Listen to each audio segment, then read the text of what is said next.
Après avoir combattu des centaines de personnes et parcouru plusieurs continents pour l'amour de sa bagnole, mais aussi de son chien, notre cher John Wick reprend du service dans ce 4e opus, mais cette fois-ci dans le but de racheter sa liberté auprès de la Grande Table et d'être enfin en paix avec lui-même. Seulement voilà, comme vous pouvez l'imaginer, cette tâche n'est pas des plus simples et elle est même bien plus complexe qu'il n'y paraît. Alors êtes-vous prêts pour ce final qui s'annonce déjà comme grandiose et inoubliable? Eh bien ça, c'est ce que je vous propose de découvrir aujourd'hui dans cette critique.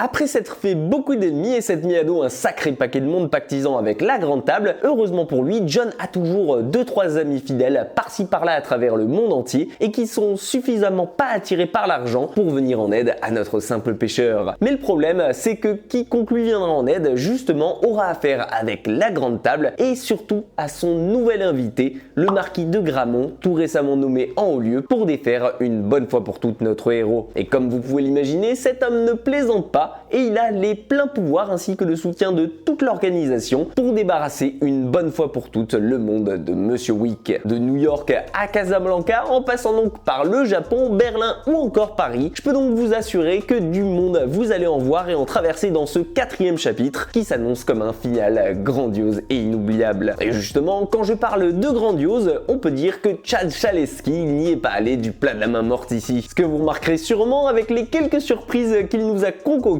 à commencer par la présence de Donnie Yen au casting, lui que vous connaissez sûrement très bien pour la saga Ip Man et à qui il a réservé un rôle de choix aux côtés de John Wick dans cette ultime bataille. Il y incarne en effet ici Kane, un tueur aveugle se repérant uniquement au son, ancienne connaissance de John Wick et qui, vu l'acteur, vous l'imaginez bien, va faire dans l'utilisation d'arts martiaux. Mais surtout, il va se démarquer ici par son handicap en nous promettant ainsi des combats visuellement singuliers et jamais vus auparavant dans la saga et qui vont surtout éclipser la plupart des combats que vous avez pu voir récemment dans un autre film en atteignant un tout autre niveau d'ingéniosité ici. Soyez donc rassurés de ce côté-là, Chad a bel et bien mis à cœur de renouveler encore une fois le niveau de ses combats et assurer son rôle de maître en la matière. Mais encore, face à John Wick, ce n'est pas la seule personne qui va se distinguer justement ici. Et ça vous allez très vite le remarquer avec notre nouvel antagoniste principal, à savoir le marquis, j'ai nommé Bill Skarsgård. Et pour un acteur qui a la cote ces derniers temps, eh bien je peux vous dire qu'il ne me déçoit jamais et que ça en devient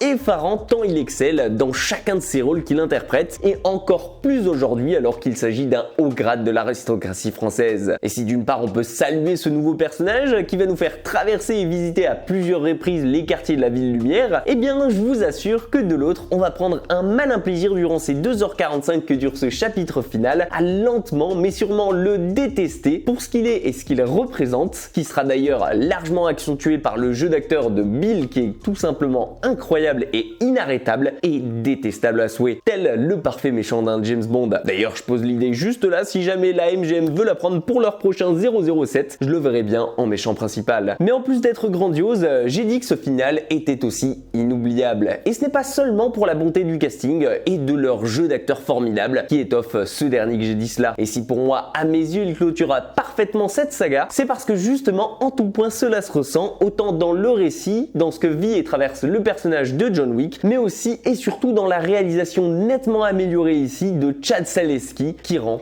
tout cela possible. Et je pense que vous le remarquerez d'ailleurs assez vite, tant on sent que le niveau de jeu a encore step up ici, autant au niveau de ses cascades, encore plus spectaculaires, millimétrées et réfléchies qu'auparavant, notamment rien qu'à voir les passages avec Donnie Yen, mais encore plus au niveau de ses plans ingénieux, de sa mise en scène et de sa qualité visuelle et sonore qui s'accroît encore. Et bon Dieu, je peux vous assurer que c'est un orgasme permanent. C'est dire, tous les plans du film, du début à la fin et sur 2h45, sont un putain d'enchaînement parfait qu'on a du mal à imaginer tant on sent qu'ils sont réfléchis et que rien n'a été laissé au hasard ici. Et si à travers les 3 premiers opus, on savait pertinemment que c'était le cas à chaque moment du film contenant de l'action, ce qui en faisait déjà pas mal, on va pas se mentir, eh bien je peux vous l'assurer ici que chaque plan, chaque scène, voire même chaque seconde du film est une masterclass à elle seule et que absolument rien n'est à jeter, tant tout est purement et simplement un enchevêtrement parfait d'un plan encore plus grand et autant au niveau visuel que sonore, vous allez prendre claque sur claque et prendre un